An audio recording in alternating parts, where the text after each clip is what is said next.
আমি বলি আপনাদের কাছে চিঠি এসে গেছে, বুঝতে পারি না, তাই না মিয়া ভাই? দেখেছেন এই যে চুল সাদা হয়ে গেছে, বুঝতে হবে এটা আমার প্রথম চিঠি। হরি বলো, হরি বলো। দ্বিতীয় চিঠি কি, চোখের দৃষ্টি শক্তি নাই, আগের মতন কোরআন শরীফ পড়তে পারি না, যেতে পারি না। দ্বিতীয় চিঠি দাড়িও পেকে গেছে, চরণ শক্তি লোপ পেয়েছে, সেই কৃষ্ণ কথা শ্রবণ করতে যেতে পারি না। সেই যেখানে ভাগবত আলোচনা হয়, গোবিন্দের কথা হয়, সেখানে যেতে পারি না। আপনার আবার ভক্ত সঙ্গ হয়, ভক্তের চরণ ধুলিতে গেল, দেহ মনটাকে শুদ্ধ পবিত্র করল। সাইকেল পাড়া দেন, আমি গান ধরি পরে আপনাকে শোনাবো না। যেতে পারি না। আরে দূর পাগল আমি করি গান শুনবার। মানুষ শৈশব কৈশোর যৌবনকে পেরিয়ে একটি বার্ধক্যে পদার্পণ করে, কোনো এক সময় মৃত্যুর কাছে নিজেকে ধরা দিতে হয়। হরি বল, হরি বল। তাই আমার বিশ্বকবি রবি ঠাকুর বললেন, মরণ যেদিন আসবে তোমার দুয়ারে, সেদিন তুমি কি দণ্ডে ব্যবহারে। বিশ্বকবি মনে মনে চিন্তা করবে, আমি বিশ্বকবি হতে পারি। সমস্ত মানুষের উদ্দেশ্যে বলছি, যেদিন মরণ তার দুয়ারে দাঁড়াবে, সে কি দণ্ড দেবে, কিন্তু আমার দুয়ারে তো মৃত্যু এসে একদিন তারের দাবি হবে, আমি কি দেবো?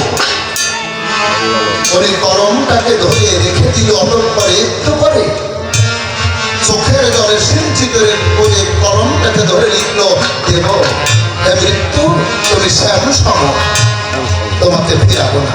কি দেবো? উনি লিখলেন, ধরা আমার পরাণখানে সম্মুখে তার দেব আমি, শূন্য বিদায় দেবো না কেউ ভাই।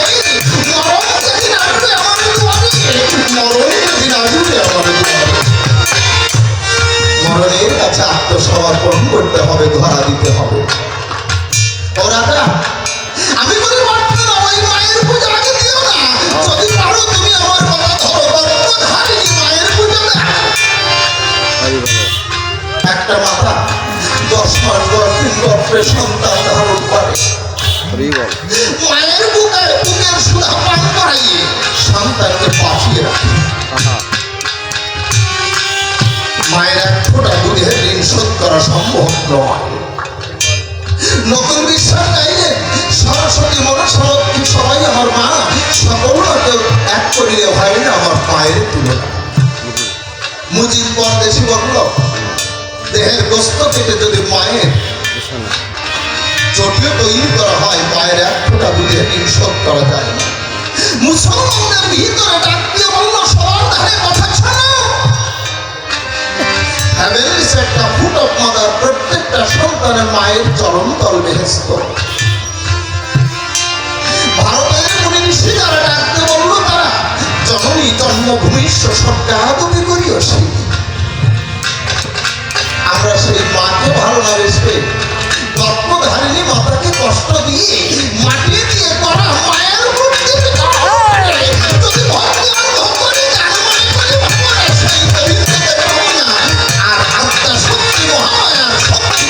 হৃদয়ে ধারণ করতে পারত না।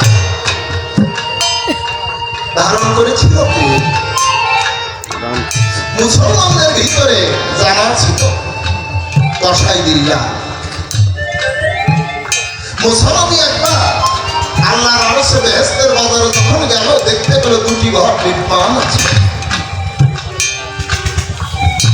ডাকতে বলল, আল্লাহ পাক ঠাই, আল্লাহ পাক তোমার জানাই, তুমি আমার কথা নিবা, এই দুটি ঘরে কে কে থাকবে একবার বলো। বলেছিল মোটা মোছা, একটি ঘরে তুমি রবে, আর একটি ঘরে তোমারই ভাই কসাই বিল্লাল থাকবে। মনে মনে ভাবলো, কসাই যে না জীবের প্রাণ নিয়ে জীবন জীবিকা নির্বাহ করে, কোন গুণে সে বেহেশতের বাজারে থাকে আমি দেখতে পাই। আল্লাহ পাক যেমন মনের কথা বুঝতে পারলো, কায়দি বাণীতে লোক মোছাকে বললো, মোছা তুমি আমার কথা নাও, তুমি যদি বিল্লালকে দেখতে চাও যাও বাগদাদ শহরে যাও। বাগদাদ শহরে গিয়ে দেখতে পারে একটা বকরি বাছুর জবাই করি, কিছু চাউল নিয়েছে, আর মা চানাচুর খেতে বড় ভালোবাসে বিল্লালের, তাই এক টোকরা চানাচুর নিয়েছে। চানাচুর আর চাউল নিয়ে যখন গেল বাড়ি চলে, মুসলমান পিছনে পিছনে গেছে রে ভাই। যখন গেল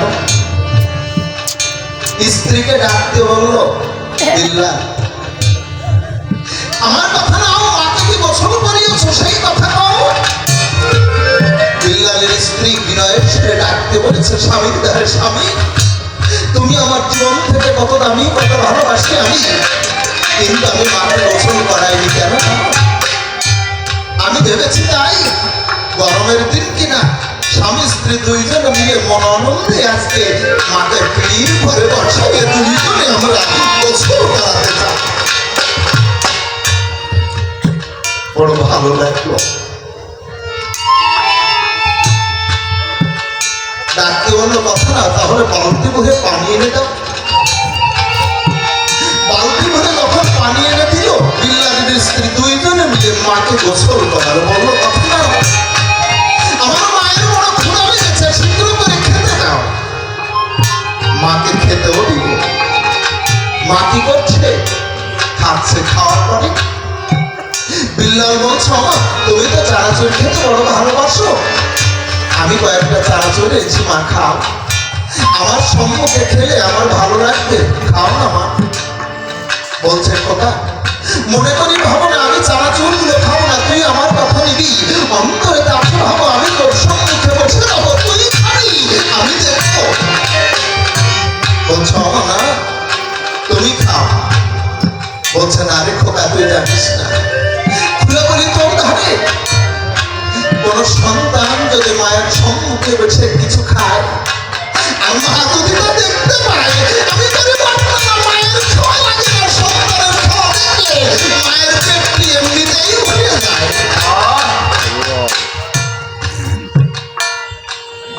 যখন এই কথা বললো, বিল্লাল চানাচুর তুলে মায়ের অধরে দিচ্ছে, আর বিল্লালের মা বিল্লালের অধরে দিচ্ছে।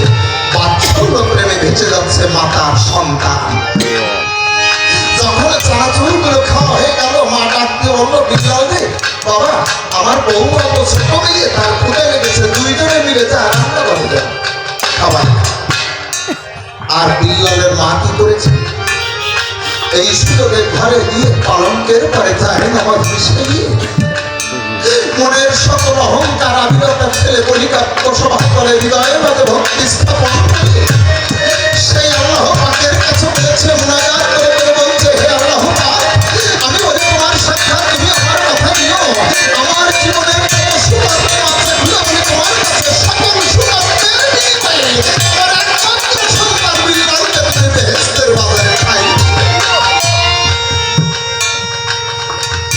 মুসা নবী দৌড়ে এসে বিল্লালের মাকে ভালোবেসে বলছে, আমার তোমার প্রার্থনা নয় প্রভু ভুল, আমি নিজেই দেখে এসেছি, আমি বেহেশতের বাজারে আল্লাহ পাক তোমার প্রার্থনাকে করেছেন প্রভু। আমার বেহেশতের বাজারে দুটি ঘর আছে, আমি বলি তোমার কাছে একটি ঘরে আমি থাকবো, অন্তরে কাছে হবো, আর একটি ঘরে তোমারই সন্তান বিল্লাল আমারই ভাই ওখানে থাকবে। নিজের কর্তধারিণী মাতাকে সেবা করে আমি বলি তোমার গোচরে বিল্লাল চেতন্য বেহেশতের বাজারে কেন?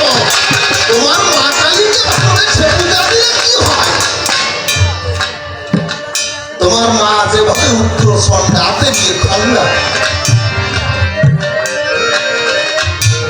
মা যদি সত্যি হয় আমি বলি ধর্ম সভায় তুমি আমার কথা নিও তার স্বামীকে পাড়াচ্ছে কেন সেই কথা কইও স্বামী কারে কয়? স্বামী মানে শ্রেষ্ঠ, তাই না বাবু? আপনারা এডুকেটেড ব্যক্তি আছেন। স্বামী মানে শ্রেষ্ঠ। সেই শ্রেষ্ঠ বস্তু কি? আমার বিশ্ব স্বামী শ্রীকৃষ্ণ ভগবান। আমরা কি স্বামী? আমরা স্বামী। আমরা স্বামী। যেদিন সাতনা বলায় চিন্তা করে দেখুন জ্ঞানী চয় একটা নারী একটা পুরুষকে ঘুরে 7 পাকে বন্ধন করিয়ে মাথায় টোপর ছিল, স্বামী স্ত্রী দুইজনের পাগড়ি ছিল, এক অন্যকে গলায় মালা দিল, নিজের জীবনের সঙ্গে জড়িয়ে দিল, তাই না? দড়িটা কাছে না 7 পাক দিয়ে বাঁধা। ওই দিন থেকেই প্রত্যেকটা নারী যে পুরুষের জীবনে এসেছে সে হয়েছে গাধা। গাধার মতন বোঝা বহন করে করে সারাটা জীবন হয়ে কাটাতে হয়। এই তো জীবন। মাঝে মাঝে মনে হয় না যে 7 পাক দিয়ে জড়িয়েছিলাম যদি উল্টো 14 পাক দিয়ে ছাড়াই দিতে পারতাম, কিন্তু হয় না বাবা। কেন জানেন? আপনি দড়ি দিয়ে যদি কেউ আপনাকে বন্ধন করে তাহলে জল বৃষ্টিতে ওই দড়িটা পচে গলে মুক্ত হবে। জেলখানায় যদি 6 মাস থাকেন কোনো একদিন সাদা মুক্ত হয়ে আপনি বাইরে আসতে পারবেন। কিন্তু নারী নামক জেলখানায় যদি কোনো পুরুষ একবার ঢোকে আমি বলি আপনাদের সাথে মৃত্যুর আগ পর্যন্ত পাঠানো সম্মত। ওই ব্যক্তি কখনো মুক্ত হতে পারছে না জগতের দায়।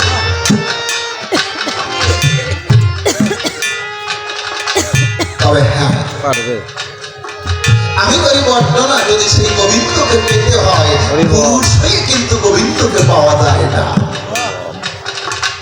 আমরা জানি এক কৃষ্ণ জগৎপথে আর সব প্রকৃতি, তাই পরিসভার সম্প্রতি। তাহলে সেই গোবিন্দকে পেতে গেলে বলিকাপ্য সভা করে কেমন করতে হয়? এই পুরুষের অভিমান ভুলে যেতে হয় যে আমি পুরুষ। এই পুরুষত্বের ভুলে অভিমান আমি বলি আপনাদের বিদ্যমান। কেউ যদি নিজের ভিতরে কোন পুরুষ নারী শাস্তে পারে তাহলে চৌরক্রিয়ার বড় পারে চিন্তা করে তখন গিয়ে সেই কৃষ্ণের কৃপা পেতে পারে। রাধারানীর মতন এই জগৎ পাবে রাধা, তাই না? রাধা যদি ধারা পিতৃসত্তা হৃদয়ে থাকে চিন্তা করে দেখুন বিজ্ঞলোকে কোনো পুরুষ যদি নারীর কাছে কামনা নিয়ে যায় ওই পিতৃসত্তা ধারায় ধারায় নিম্নগামী হয়।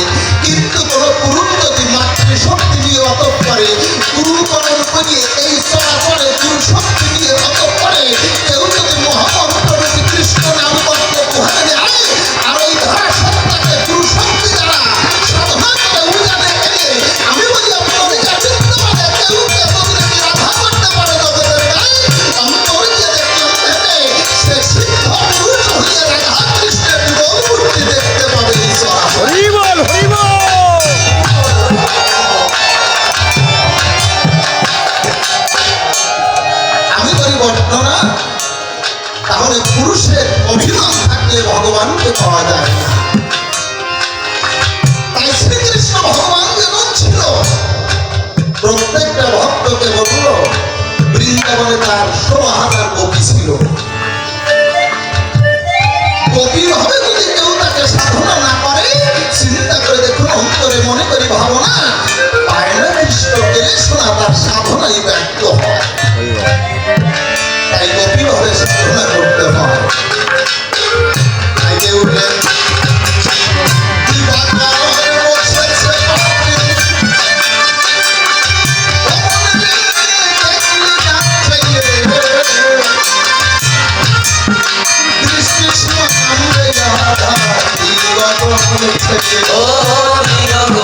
উঁচু করতাম।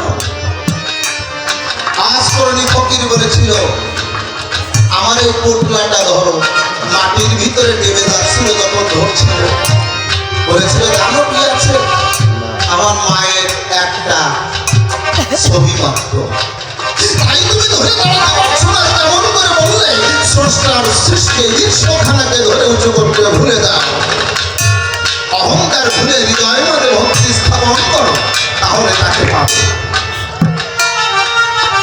তাহলে বেগুন কখন বৃদ্ধ বয়সে বেগুনে যদি কেউ পরীক্ষা পায়, নৌকা চলে চলবে না। না। হরি বলো, তাই সাধক বললেন youth is the best part of man, যৌবন উপযুক্ত সময়। হরি বলো। একটা ছেলে সকালবেলায় কাঁধে ঝোলা নিয়ে এক রাজবাড়ি যাচ্ছে। রানীমা বাইরে এসে দেখতে পায় ছোট্ট ছেলেকে, দেখে অবাক হয়, ডাকতে পায় খোকাকে, ও খোকা, তোর তো স্কুলে যাবি, কলেজে যাবি, কিন্তু ভিক্ষার ঝুলি কাঁধে কেন? ছেলেটি বলছে মা, আমাকে যে অনেক দূরে যেতে হবে মা, আমাকে যে অনেক দূরে যেতে হবে, আমি যদি ভিক্ষার জায়গায় যাই তাহলে সেখানে পৌঁছাতে পারবো না। তাই অনেকে সকালে সকালে এই ভিক্ষার ঝুলি কাঁধে তুলি আমি কৃষ্ণ নাম করে করে দুটি চোখের জলে হেঁটে সেই গোবিন্দের সন্ধানে হরি যাচ্ছি। বল, হরি বল। তাই সাধনা করতে হয় যৌবনে। আহা, সাধনার তিনটি জায়গা, বনে বনে মনে। মনে। তাই আমার কবি কেউ মায়ের কাছে মায়ের কাছে বেঁধেছিস তো, ও রে কষ্ট করি খান, তালের প্রাণে দিন পুরাবে মিছে অভিমান, ও মিছে অভিমান।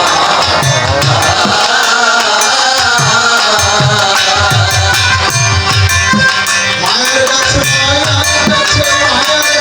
বেঁধেছিস তো, ও রে কষ্ট করি খান, তালের প্রাণে দিন পুরাবে মিছে অভিমান, ও মিছে অভিমান।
শেষের দিনের সম্বল এই জাগতিক জগতের টাকা পয়সা অর্থ করি না। তাই শেষের দিনে সবাই ভক্ত সঙ্গ করতে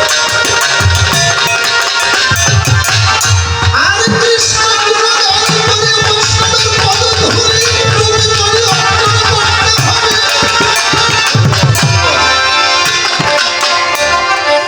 এই বৈষ্ণব ভক্তের পদধূলিতে সম্মান কেউ যদি করি হিসেবে নিয়ে ভবসিন্ধু পারে গিয়ে দাঁড়ায়, কেউ হরে কৃষ্ণ হরি বলে দুটি বাহু তুলে যদি গোবিন্দকে ডাকতে পারে এই ধারায়, তাহলে একমাত্র সেই গোবিন্দ কৃপা করে এই ভক্তকে মুক্তি দিতে পারে। তাই ভক্তের চরণ ধুলি রূপী করি অর্পণ করতে হবে। হরি বল, হরি বল। সাধুরা মানুষের মনের রহস্য সাধু সাধু হয়। সাধুর দর্শনে যায় মনের ময়লা, দর্শনে হয় প্রেম তরঙ্গ। তাই সাধু পরশ পাথর, তাই না? এই পরশ পাথরের পরশ পেলে যেমন স্বপ্ন হয়, তেমনি কত কথা অসঙ্গত। সাধুর পরশ পাথরের পরশ যদি কোনো ভক্ত পাবে, অন্তরিতে দেখতাম ভেবে সে শুদ্ধ পবিত্র হয়ে একটি খাঁটি ভক্ত হয়ে কৃষ্ণ ভক্ত হয়ে গোবিন্দের চরণে পৌঁছাবে। আমার কথা নেবেন, আমিও ভক্ত সঙ্গ করি বলিও তোমাদের বরাবরই যেন এই ভক্ত সঙ্গ থেকে বঞ্চিত না হই। এই ভক্তের পদধূলি যেন আমার মস্তকে পড়ে। একদিন বৈষ্ণবের পদধূলি নিয়ে দোকানে গিয়ে দাঁড়াই, আমার পবিত্র যেন আমাকে পার করে নেয় চরণ স্পর্শ। রাধা কৃষ্ণ প্রেমানন্দে ভক্তবৃন্দ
ভালোবাসাটুকু দিয়ে মেয়েটাকে আস্তে আস্তে বড় করেছে। মালার বাবা একজন সাধক, সারাদিন ধরে বনের ভিতরে নির্জনে সাধনা করে আর রাত্রিবেলায় বাড়ি ফিরে ঘরে। গভীর বনের ভিতরে ছোট্ট একটা তাল পাতার কুটির করেছে।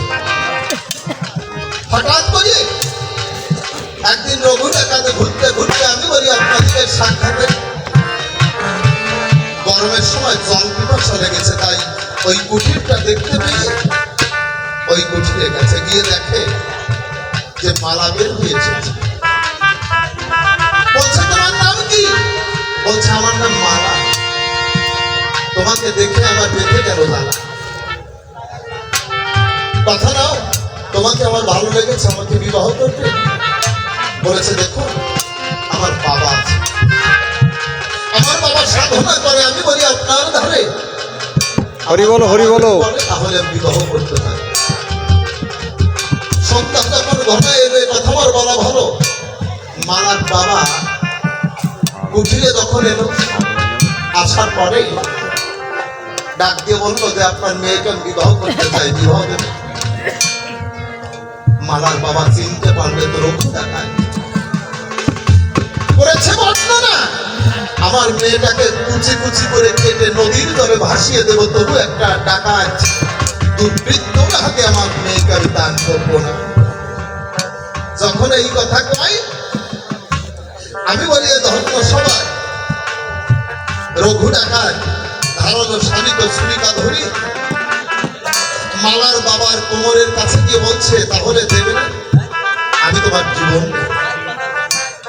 মালা বলছে না, আমার বাবার জীবন তুমি নিও না। খুলে বলি তোমার ঠাই এই জগতের বুকে একমাত্র বাবা ছাড়া আপন কেউ নাই। আমি যে বড় কাঙ্গাল হয়ে যাব। যখন এই কথা বলে বলা বলে মাঝখানে দাঁড়িয়েছে বাধা, বাবার কাছে গিয়ে প্রণাম করে দুটি চোখের জল দিয়ে বাবার চরণ ধরে বলছে বাবা আমি তো তোমার মেয়ে, সেই কথা বুঝাই যে আমি সতী নারী বলি তোমার বরাবরই। তুমি তোমার কমলহস্ত আমার মাথায় দিয়ে আমাকে আশীর্বাদ করো।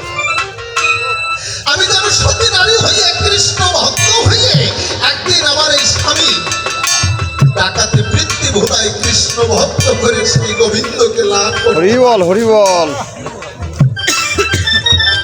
আমি এই ডাকাতের গলাই মালা দেব। এই কথা বলে যখন রঘুকে বিবাহ করলো, স্বামী স্ত্রী হয়ে দুইজন বাড়ি গেল। একদিন পাশের গ্রামে ভাগবত অনুষ্ঠান হচ্ছে। রঘু ডাকাত শুনতে পেয়েছে যে ভাগবত অনুষ্ঠান হচ্ছে। রঘু ডাকাত গেছে। ভাগবত বক্তা যিনি বলছে তিনি বৃন্দাবনে ছোট্ট কৃষ্ণ থাকে, তার মাথায় থাকে ময়ূর পাখা, তার হাতে থাকে মোহন বাসি, মুখে আছে মৃদু হাসি, পায়ে আছে সোনার মা, সেটাও সাথে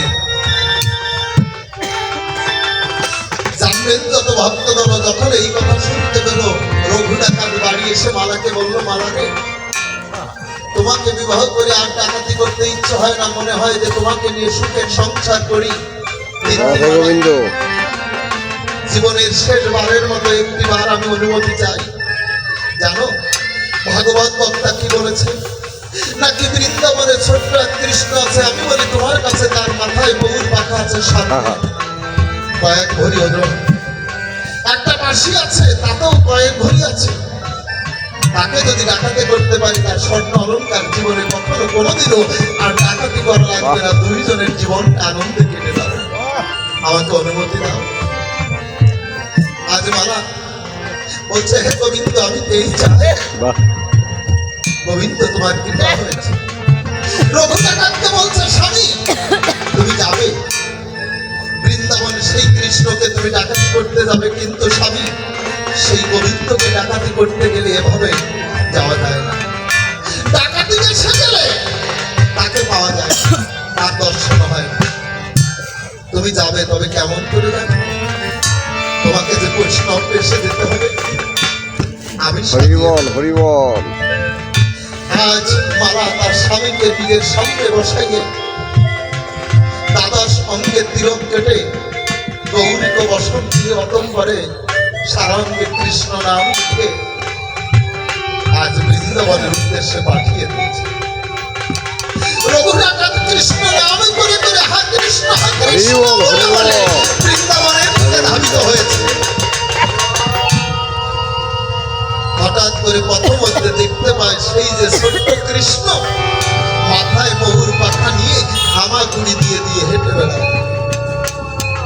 ডাক দিয়ে কয়, রঘু ডাকাত, এই ছেলে শোনো, তুমি কৃষ্ণ না?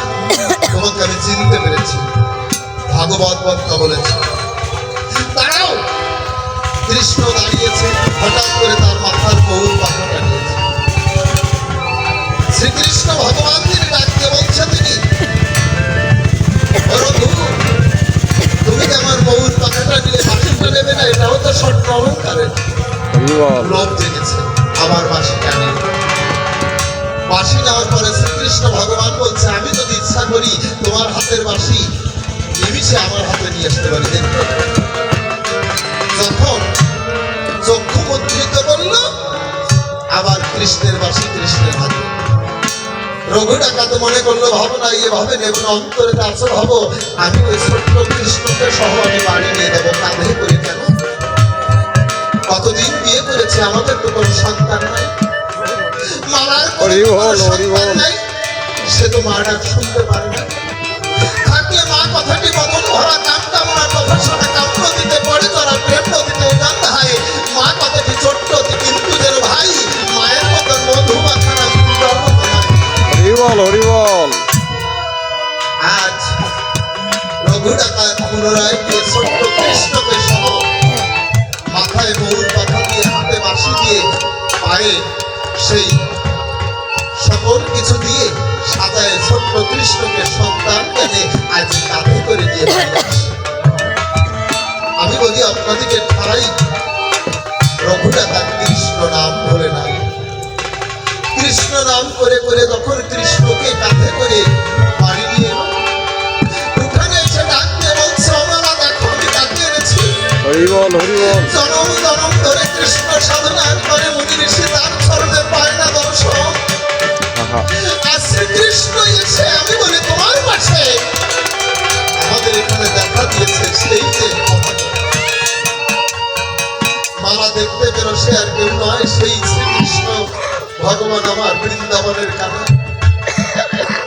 আজ কৃপা করে এসেছে ছোট্ট কৃষ্ণকে মালা করে নিয়ে দুটি চোখের জলে ভেসে তার চরণ দুখানা ধরে বলছে, হে গোবিন্দ, মুনি ঋষি যার চরণ পায় না, আমি করি বর্ণনা, তুমি আমার কথা নিও। যখন তুমি কৃপা করে আমার কাছে এসেছো, আমার স্বামীর ডাকাতি বৃত্তি ভুলাই দিয়েছ, সেকে কৃষ্ণ ভক্ত করেছ। অন্তরে কাছে ভাবো, স্বামী স্ত্রী দুইজনে মিলে তোমার যুগল মুড়িতে একটি দেখো। ভক্তের বাদ্য ভবরাদ্য ভক্ত যদি ভক্তি সূত্রে দেখান, তাহলে ভগবান আর ভুলে থাকবে না। মারা মাদার প্রতিটি চালাইয়ে কৃষ্ণ নাম করে অতপ করে স্বামী স্ত্রী দুইজনে মিলে যখন কৃষ্ণের চরণ করে প্রণাম করলো, দান জানবেন যত ভক্ত জানো, ভক্তের মনোবাঞ্ছা পূর্ণ করতে আজ রাধা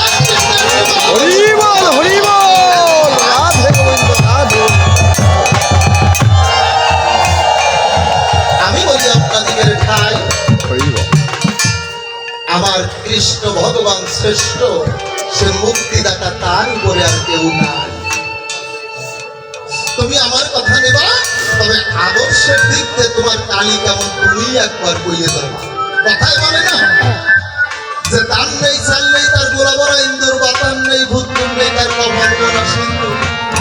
আর বেটা ওই এক ভদ্রলোক, মানে মেয়ে মানুষ, তো মেয়ে মানুষের বুদ্ধির সাথে পারে। আপনারা আমায় বলেন দেখি, আমি আরো মেয়ে মানুষ, মীরাবাই মানে 4 দিনের ভালো না, তাই না? মা পুজো ডুঙ্গা কইতো ভাই 10 সাল মাইয়া মানুষ আর সাইকেলে গাইয়ে ওঠে ভালো না। আর হিন্দু লোকের দাড়ি, মুসলমানের নারী আর ব্রেক ছাড়া গাড়ি আর বাঙ্গন কুলে বাড়িয়ে ওঠে ভালো না। আর 4 দিনের ভালো, সতী নারীর চোখের জল, মুনিবাক্য শহীদের রক্ত, শ্রমিকের গায়ের ঘাম। আজ 4 জিনিস মোটে ভালো না, মোটে স্থায়ী না। কি বলেন তো? দেখবেন, ও বলবো না, চারটি জিনিস ভালো। শিক্ষার মতন বন্ধু আর কিছু হতে পারে না, আর ওষুধের মতন বন্ধু রোগ মুক্তির কারণে কিছু হতে পারে না, আর মায়ের মতন বন্ধু জগতের বুকে আর দ্বিতীয়জন হয় না। আর ধর্মের মুক্তির বন্ধু হচ্ছে ধর্ম। এই চারটি জিনিস। আমি মেয়ে মানুষ, আমি যদি ইচ্ছা করি বলি তোমার বরাবরই ও রাজা, তোমার দ্বিতীয় বাড়ি সেকেন্ডে সেকেন্ডে সাজা, তোমার মতন রাজাকে কেমন জানো? শোনো, এবার তোমার বলা ভালো। এক ভদ্রলোক স্বামী স্ত্রী দুইজনে প্রায় 12 বছর ধরে সংসার করতেছে, বিয়ে করেছে, কোনো ছেলে বিয়ে হয়নি। হঠাৎ করিয়ে ওনার একটু মাছ ধরার শখ আছে স্বামী, একটা পোলো নিয়ে বিলি গেছে। বর্ষাকাল পরিকাপ্ত সভাতল, ওই পোলো চাপিয়ে চাপিয়ে দেড়াইতে অন্তত 16টা কই হয়েছে। দেড়াইতে কই বাজলি আরো কম হয়ে যাবে না? পানি জামাটা যদি 1 নম্বর সরিষার তেল দিয়ে যদি ভাজি করা হয় তাহলে কমিয়ে যায় না? মারা ভালো বোঝে না করে। তা যখন ওই যে 16টা কই গেল, ডাক দিয়ে স্ত্রীকে বললো কথা দিবি, এই 16টা কই ধরে কিন্তু আমার বাইজে দিবি। স্ত্রী মনে মনে ভাবতেছে, কাটবো আমি, বাঁচবো আমি, বাঁচবো আমি, খাবা তুমি, হবে না। এখন সত্যিকারে বাজিছে। তা বাজিছে মোটে দুটি, ওই দুটি বাটিতে বাজিছে, মানে বাইজে রাখিছে। এখন স্বামীর খিদে লেগে গেছে, বলছে যে কই কই কই কই কই কই, বলে কই কই কই, মানে ওই যে বলছি না স্বামী মানে তো আসামি। স্বামী প্রমাণ করতে যাবেন স্ত্রীকে, দাঁড়িয়ে হবে না। এই যে আমি বাস্তব জীবনে অরূপ সরকারের কথা বলি, ওই প্রথম যদি বিয়ে করিলাম সাতনা তলায় চুল দিয়ে মশাই দিল, ওরে বাবা ভাবলাম যে কি সতী নারী ভাইছি, কত শীতল বোঝেন তো চুল, ওই দিয়ে যদি পা মশায় তা বরার মধ্যে জন্ম কন্ট্যাক্ট করে না, ওরে বাবারে টুনু নুনু করে মোটে। কত মানুষের করিছে, এখন আর করে না, বুঝতে পারিছে। এখন ওই মনে ভাবলাম যে এরপরে আগুর জন্য লাগাই আসবো, কাদা লাগাই আসবো, ভাও জীবনে দেবো না, তো মশাই দিচ্ছে। একদিন বর্ষাকালে কাদা মাখাইয়ে খাটার পরে এসে বুট হয়ে শুয়েছে, মনে মনে ভাবতেছি দেখি কোন সময় আসে একটু মশাই দোয়াইছে। একদম আশা কত পানে চেয়ে আছে। আমি বলি আপনাদের কাছাকাছি এখন দেখি ওই কাদা শুকুইয়ে সাদা হয়ে গেছে, আর মশাই না, মানে মাঝে মাঝে ভাইয়ে গেছে, তবু আসে না। এরপরে দেখতেছে যখন ঘন্টা 2 পরে এসে বলছে, হ্যাঁ বেটা কি ব্যাপার, ওঠো না কেন? আমি উঠতেছে, মনে মনে ভাবতেছে তো মনে একটু ভালোবাসা, এরপরে মশা দেবে, মনে দুয়াইও দেবে না, দুয়াইয়ে মশা দেবে। আবার বলতেছে যে ওঠো না কেন? তাই তো কেনতে এমন ভাবে গুঁতো দিচ্ছে যে অনেক টিউমারের মতন একদম ফুলে উঠেছে। আপনারা আমায় বলুন দেখি, ও কি আর হয় নাকি? এ প্রেম হচ্ছে কাঁচা প্রেম, তাই না? 2-4 দিনের ভালো লাগা, তারপরে আর মন লাগে না। কাঁচা প্রেম চিরদিন থাকে না। কাঁচা প্রেম করতেছি, পাকা প্রেম করতে হবে। বলো অন্তর দিয়ে দেখুন ভেবে। এইবার বলতেছে কই কই কই, বুঝে খিদে লাগিছে, বাটি আগলায় করে দেয় যে দুটি কই, তা বলছে কই কি হলো?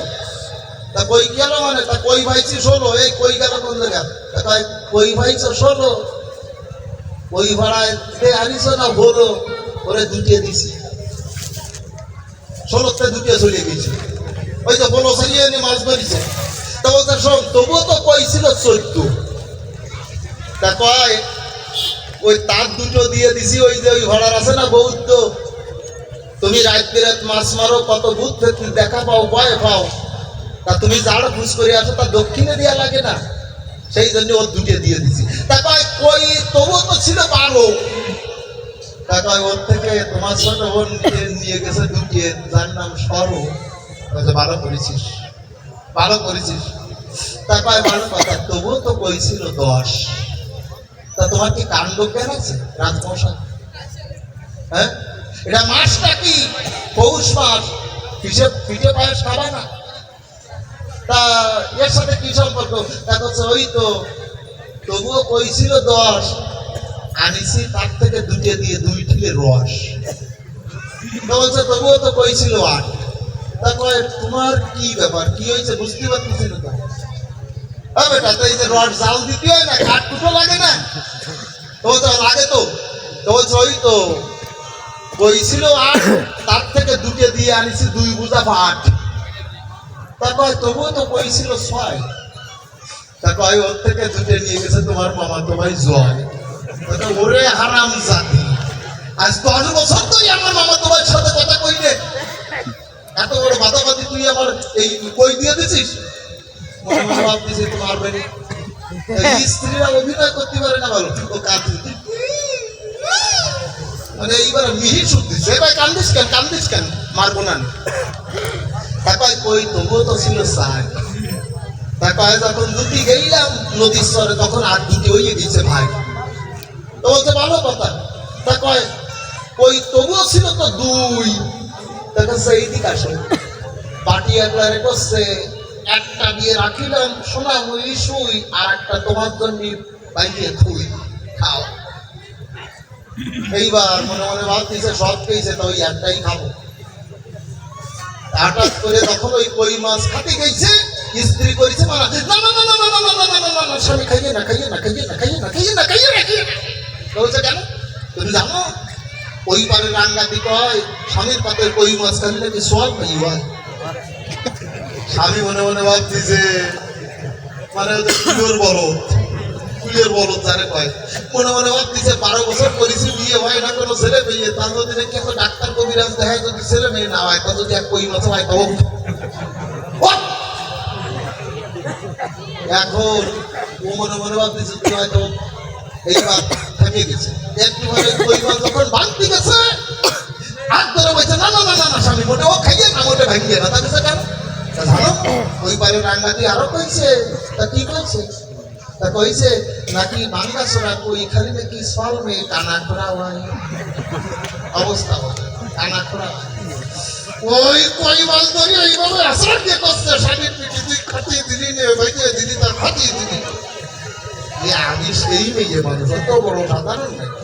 হ্যাঁ, মেয়ে মানুষের সাথে গান। আমি বলি তোমার বিদ্যমান মনে করি বাবু না, অত সহজ হবে মানে। এইবার গাবো গান, বাবা আর কি প্রস্তুতি দেবো?